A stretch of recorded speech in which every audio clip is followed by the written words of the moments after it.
Hello, this is Shambhavi. Welcome to Satsang. Satsang is an ancient spiritual practice from India. It means being in reality together. I give Satsang live every Wednesday and Sunday night in Portland, Maine. This Dharma talk was recorded during one of our Wednesday night gatherings. Please visit jayakula.org to learn more about the teachings. You can find video satsangs on Jayakula's YouTube channel, and my books are all available on Amazon.com. Much love to you, wherever and however you are.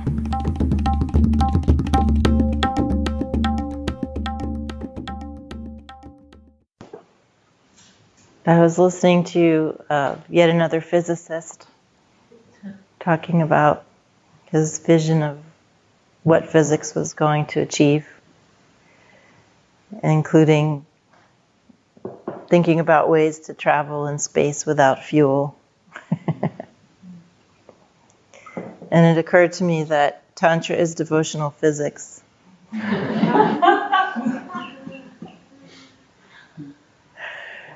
And maybe even devotional cosmology.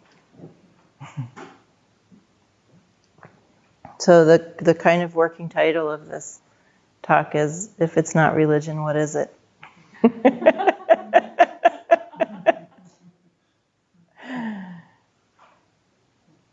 It's not religion, because there's no foundation in belief. There's no demand that you believe anything or trust in anything. And there is the imperative to experiment and take what you're taught and experiment with it and see where it can lead and see what you can find out and see how reality and your understanding of it can unfold for you.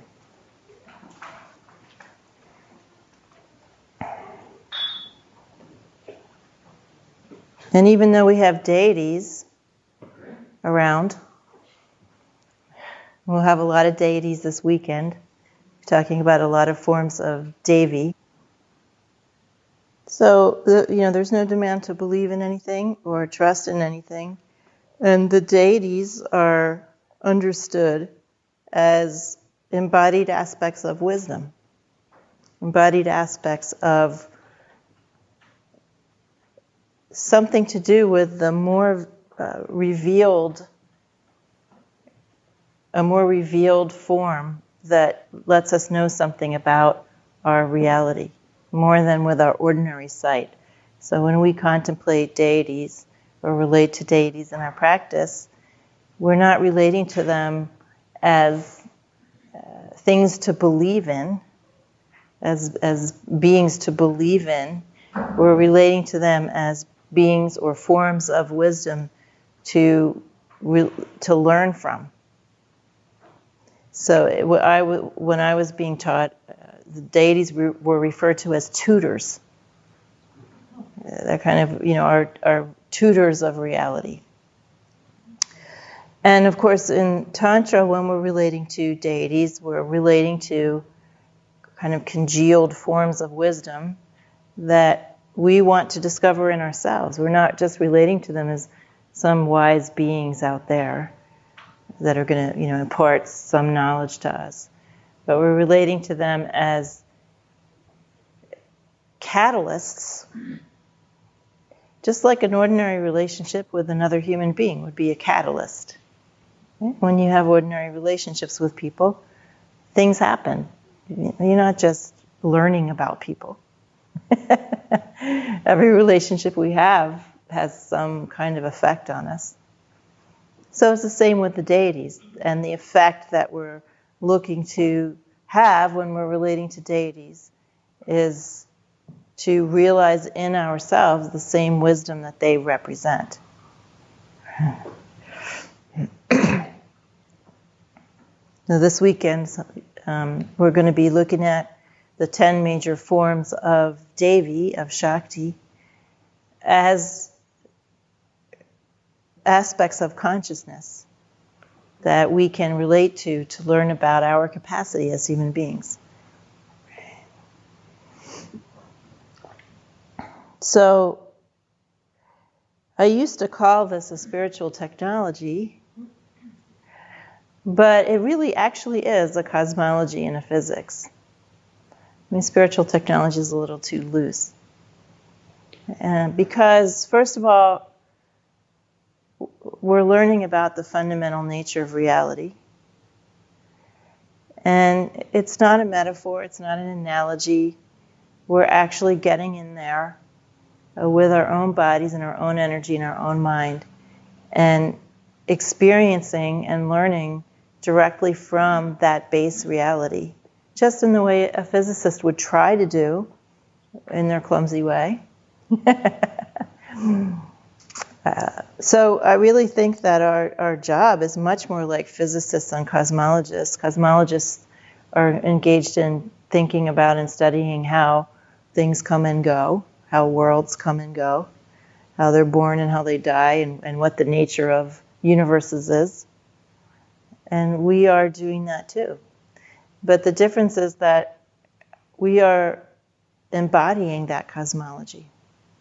We're having the understanding that the processes of coming and going and that which is eternal, consciousness and energy, is already written in our bodies, is already something that we can discover in ourselves. It's not something out there. It is out there and it is in here at the same time. So this embodied cosmology is what we are aiming for. We're aiming to be able to interact with, play with, recognize, participate in the creative processes of this reality. And at the same time to be able to recognize and identify with the base state of reality, that which is eternal, not that which doesn't come and go. So we're trying to do both of those things.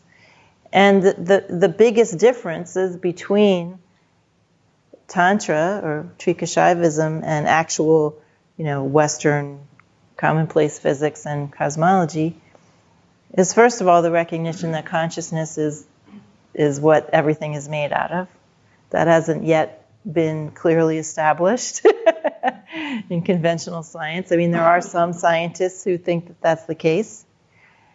And certainly a good deal of contemporary theoretical physics is heading in that direction, very, very slowly, of recognizing that. But when we recognize that, and we also recognize that consciousness and energy is imbued with wisdom virtues. It's imbued with a feeling. It's imbued with bhava. It's imbued with awareness, with self-awareness. It's imbued with things like clarity and joyfulness and curiosity and compassion and insight. Those are fundamental aspects of our reality. So when we get in touch with that reality is actually made of those wisdom virtues being expressed through and by this consciousness and energy, then what enters into it is something that's totally missing, not from the experience of doing physics and cosmology, but from the story of physics and cosmology, which is devotion.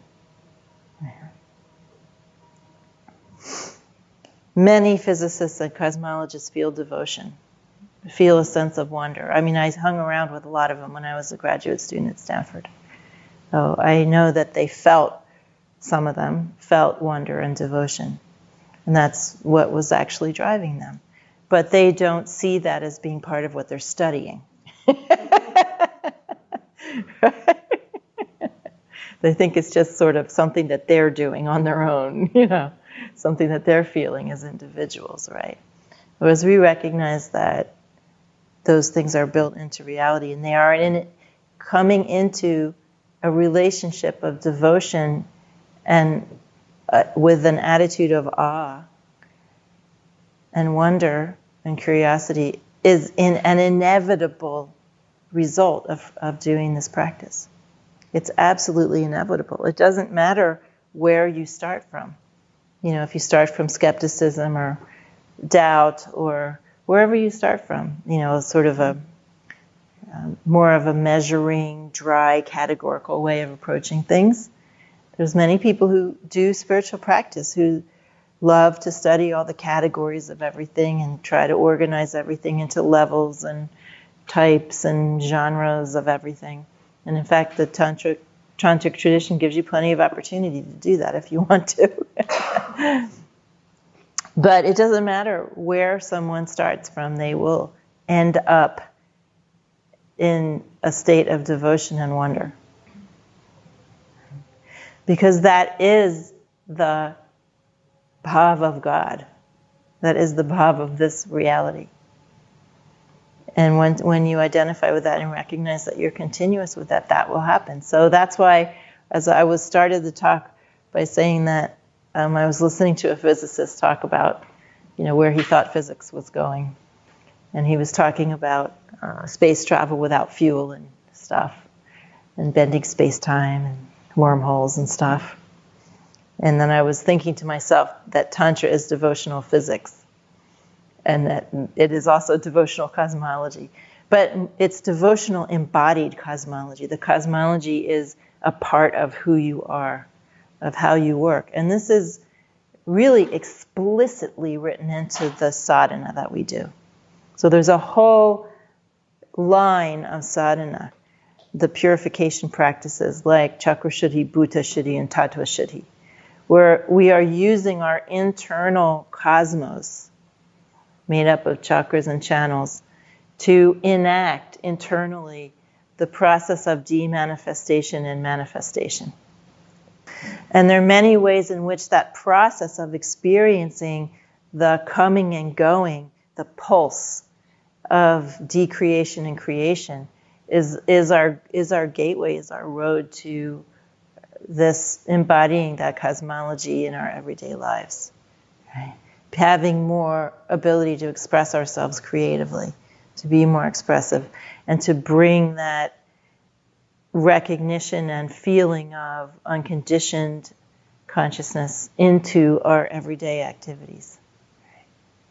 So this is not just an overarching aspect of the tradition, it's actually written into the very, very specific details of our sadhana, that it is a cosmology, that it's related to the birthing and unbirthing of worlds. Because that's what this reality God is doing. It's birthing and unbirthing worlds all the time, everywhere. So in order to be like Lord Shiva, to participate in that, we have to recognize that and embody that consciously.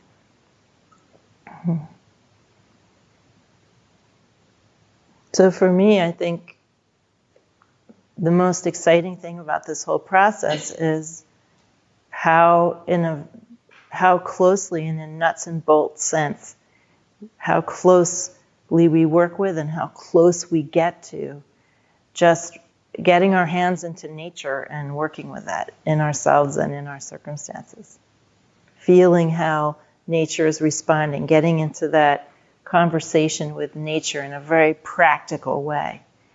And at the same time, having that be such a wellspring of joy and creativity and interest, right? And have it also be a way of being in the world which calls forth every aspect of you. Right? It uses every part of you. I say that a lot. It was always something that I wanted.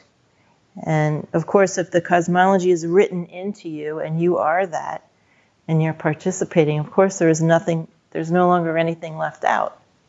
There's no longer any capacity that you have that isn't invoked.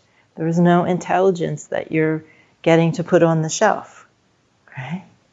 There's no curiosity and creativity that you're not bringing to bear in your everyday circumstances. When we're having ordinary relationships and ordinary relations to our circumstances, we are basically carving ourselves up into little compartmentalized pieces. We're thinking about, I'm here and you're there, and you have a certain personality and you have certain things you like and don't like, and I'm the same way, and you're trying to get one place and I'm trying to get another, and So I'm going to just manage all that, and I'll show you this little piece of myself. I'll show you this subset of myself. And then the rest of me is just like, whatever, for somebody else, some other situation, right?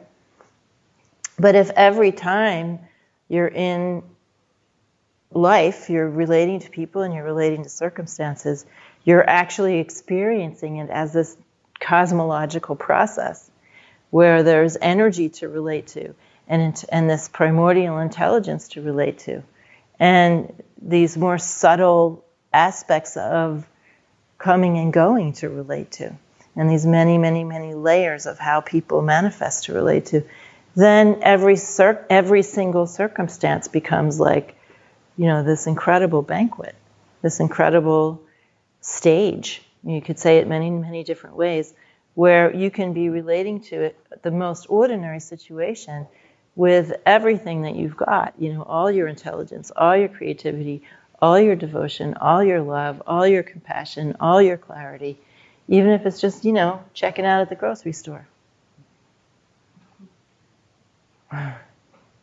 That's what I always wanted.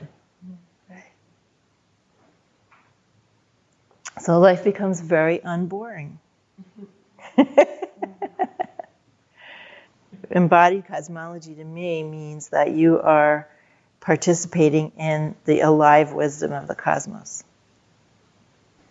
So if you are thinking that you're separate and there's a bunch of other separate people here and they have their needs and you have yours, and everyone's operating in their iPod and everyone's trying to sort of meet some very limited situation.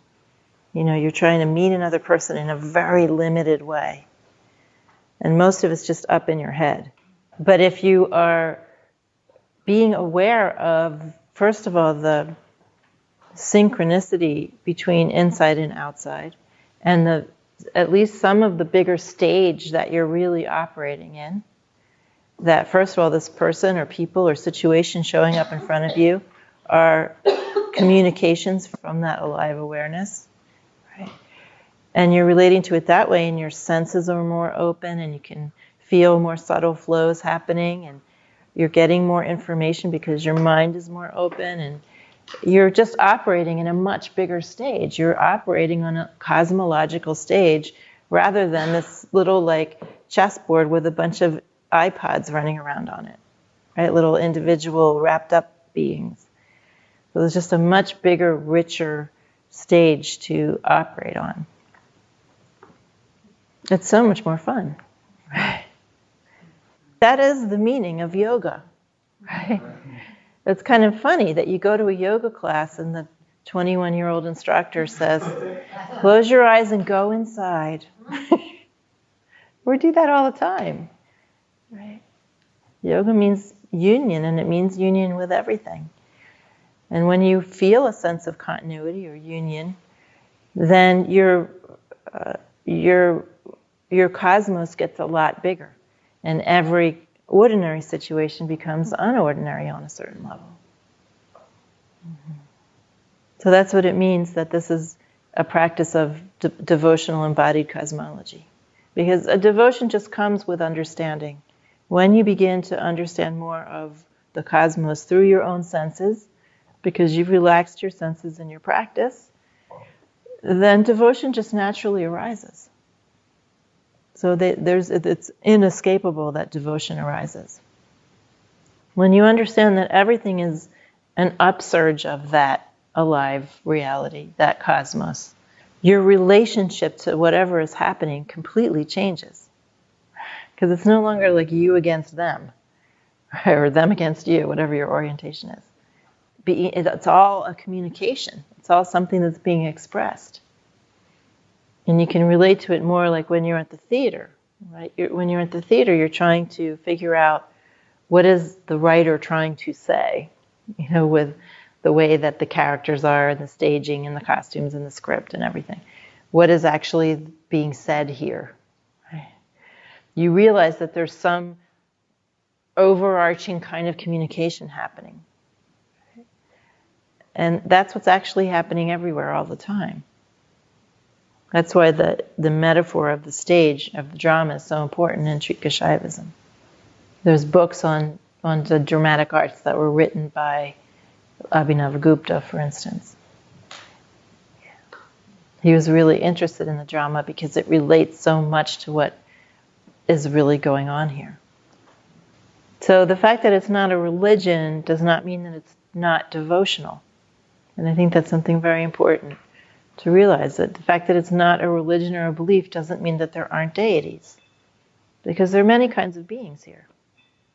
And they are all on some level equal. They're all upsurges of wisdom. They're all the expressions of wisdom. Those things are not mutually exclusive. Not being a religion does not mean that you don't have feelings of devotion, and that or surrender and awe and wonder. The only thing driving it is how eagerly you want to discover. If you have enough eagerness to discover, the same kind of eagerness that scientists have, I don't think it's different, really.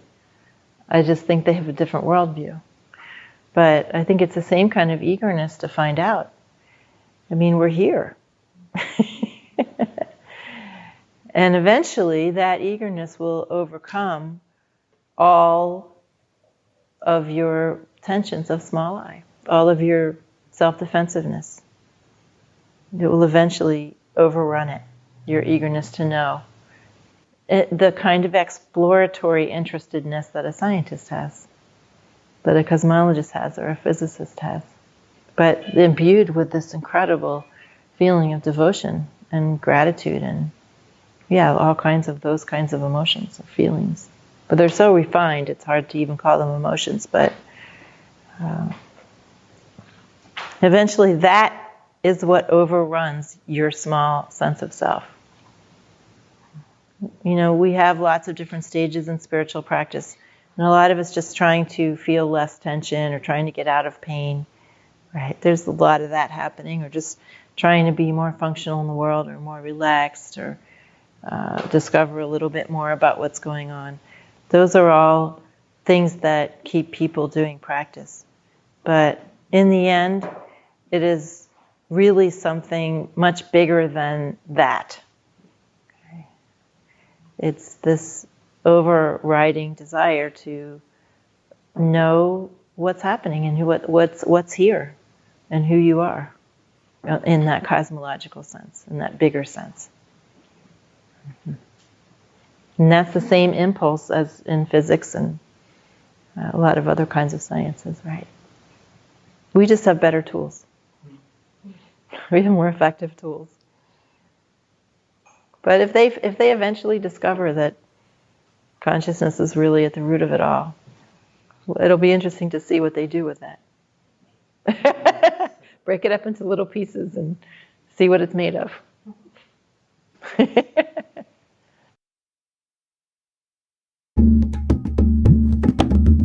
Jayakula is a nonprofit community offering opportunities to learn and practice in the direct realization traditions of Trika Shaivism and Dzogchen. We are based in Portland, Maine and Portland, Oregon. Visit jayakula.org to explore more of our offerings.